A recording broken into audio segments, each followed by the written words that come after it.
एक बार एक बालक था।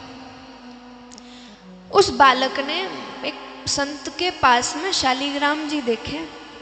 शालिग्राम जी सब जानते हैं। शालिग्राम जी देखे, बालक ने देखा ये संत इनको नहलाते हैं, तिलक करते हैं, इनके सामने भोजन रखते हैं, तो हमको भी चाहिए ये। पास में गया संत के, कहता है हमको भी चाहिए भगवान। संत ने सोचा, एक तो बालक के मन में भाव आया, इस भाव को तोड़ना नहीं चाहिए, लेकिन इसको भगवान दूं भी कैसे, शालिग्राम जी दूं भी कैसे। शालिग्राम जी दे दिया। बच्चों का भी कैसा है, कभी किसी चीज में मन लग रहा है, कब ना लगे, कब छोड़ दे उस चीज को। सोचा है शालिग्राम जी ले तो जाएगा, बाद में कहीं छोड़ दिया तो ठीक से सेवा कर पाएगा या नहीं कर पाएगा क्या पता। लेकिन इसके भाव नहीं टूटने चाहिए, भाव रहने चाहिए। आए हैं तो अच्छी बात है।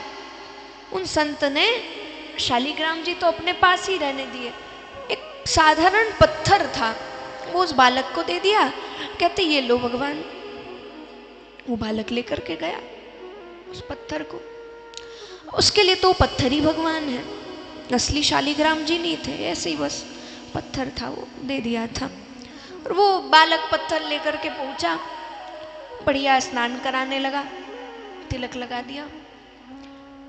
कहता है तो भोजन भी करते हैं, भोग भी लगाना चाहिए। थाली लेकर के आया, सब उसमें भोजन उसने तैयार करवा कर थाली में सजा दिया, उस पत्थर के सामने ला करके रख दिया। कहता है खाओ, पाइए। भगवान ने खाया नहीं, जरा भी खत्म नहीं हुआ उस थाली में। खत्म नहीं हुआ था, बार बार कहने लगा प्रभु खाओ, प्रभु खाओ। ये अच्छा नहीं लगा क्या आपको, क्या खाओगे, खा क्यों नहीं रहे। खूब इतने मन से कहे जा रहा था, कहे जा रहा था कि नेत्रों में अश्रु आ गए कि भगवान खा क्यों नहीं रहे हैं। रो रो कर कहने लगा प्रभु क्यों नहीं खा रहे, क्यों नहीं खा रहे। तभी क्या हुआ, भगवान ने पूरी थाली का भोजन पा लिया,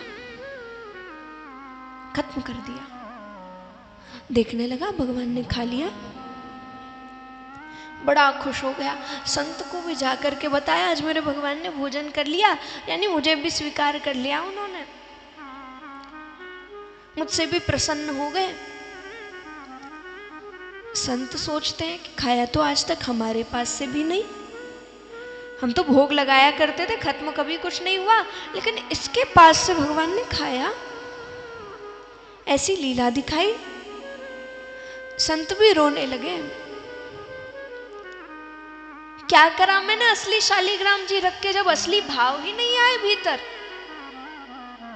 वहां संत के पास में असली शालिग्राम जी थे, लेकिन भोजन नहीं पाया। बालक नकली पत्थर लेकर के गया था, नकली शालिग्राम जी लेकर के गया था, साधारण पत्थर था, लेकिन उन्होंने भोजन कर लिया। आप में अगर भाव नहीं है, कितनी ही सिद्ध मूर्ति लेकर के आ जाओ, विग्रह लेकर के आ जाओ, भगवान चले जाएंगे उसमें से। अगर भाव नहीं है तो, सेवा नहीं दे रहे हो तो भगवान नहीं रहेंगे। लेकिन अगर साधारण पत्थर लेकर के आ जाओ, कोई प्राण प्रतिष्ठा भी नहीं कराई, कुछ नहीं किया, केवल भाव दिए हैं अगर, तो उसमें भगवान आ जाते हैं। उस बच्चे ने क्या किया होगा, उसने कहाँ प्राण प्रतिष्ठा कराई होगी, उसने कहाँ अभिषेक किया होगा, बस स्नान कराया, तिलक करा और बस भोजन करा दिया। लेकिन भाव के कारण भगवान आ गए, सरलता के कारण भगवान आ गए। भाव नहीं है तो कुछ नहीं है, नहीं आएंगे भगवान। और अगर 5 दिन कोई विग्रह लेकर के आया है और केवल 5 दिन भी अगर वो भगवान के भाव से पूजा कर रहा है लगातार, तो 5 दिन में ही भगवान उसमें आ जाते हैं। प्राण प्रतिष्ठा की जरूरत नहीं, भगवान के प्राण उसमें आ जाते हैं, शक्ति आ जाती है, चैतन्यता आ जाती है। जरूरी बस भाव है। और भगवान हमें वही बता रहे हैं, घर में लेकर के आओ तो भाव दो, बाकी कुछ नहीं चाहिए भगवान को।